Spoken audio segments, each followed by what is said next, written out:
वक्त टैग लेने को तैयार हूं। और सेक्युलर सेक्युलर सेक्युलर का नगाड़ा बजाने वाली ये कांग्रेस पार्टी और ये चांडाल चौगड़ी जो अभी सेक्युलर की दुहाई दे रही है ना, मैं इनके थोड़े से चंद एग्जाम्पल दूंगी, आप इनको काउंटर करना इस एग्जाम्पल से। आप ये एग्जाम्पल सुनिएगा और ये सब कुछ पब्लिक डोमेन में है। इन्होंने कभी कश्मीरी पंडित के लिए धरना नहीं दिया, ये सेक्युलरिज्म की आज बात कर रहे हैं। और क्रोनोलॉजी आप सुनिए इनकी, मैं बताते बताते थक जाऊंगी, रात खत्म हो जाएगी, पर इनकी ये खत्म नहीं होंगी। ये इतने दोगले इंसान हैं। 1947 में सोमनाथ मंदिर के पुनर्निर्माण का नेहरू ने विरोध किया था, क्या ये सेक्युलरिज्म था? 1951 में कॉमन सिविल कोड पर बाबा साहेब आम्बेडकर का प्रस्ताव नेहरू ने ठुकरा दिया था, क्या ये सेक्युलरिज्म था? 1949 में अयोध्या में राम मंदिर का नेहरू ने विरोध किया था, क्या वो सेक्युलरिज्म था? 1971 में नेहरू ने डॉक्टर राजेंद्र प्रसाद को सोमनाथ जाने से मना कर दिया था, क्या वो सेक्युलरिज्म था? 2004 में सोनिया गांधी ने कांची कानकरी के शंकराचार्य को गिरफ्तार करवाया और 2019 में प्रणब मुखर्जी ने अपनी किताब में लिखा है साफ साफ कि सोनिया गांधी को हिंदुओं से तकलीफ थी इसलिए उसने शंकराचार्य को गिरफ्तार करवाया था। तो क्या ये सेक्युलरिज्म है इनका? 1987 में राजीव गांधी ने शाह बानो के केस को पूरा पलट ही दिया अपने वोट बैंक पॉलिटिक्स के लिए, तो क्या ये सेक्युलरिज्म था इनका?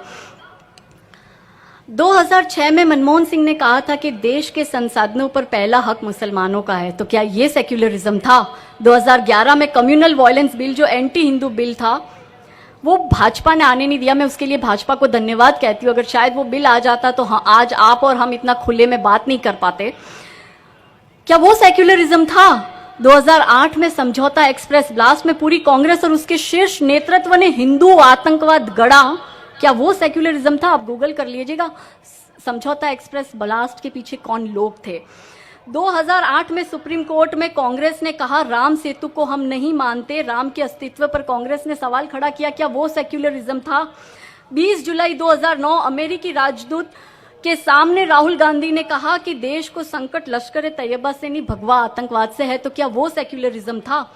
22 दिसंबर 2013 राहुल गांधी ने मुजफ्फरनगर के दंगा पीड़ितों को मिलने तो गए पर सिर्फ मुस्लिम पीड़ितों को, हिंदू पीड़ित को नहीं मिले, क्या वो सेक्युलरिज्म था इनका?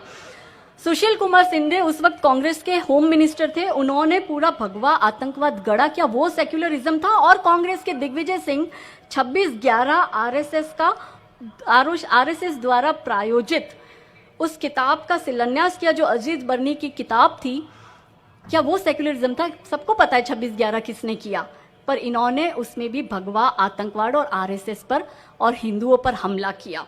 16 मई 2017 कपिल सिब्बल ने भगवान श्री राम की तुलना ट्रिपल तलाक और हलाल से करवा दी, क्या वो सेक्युलरिज्म था?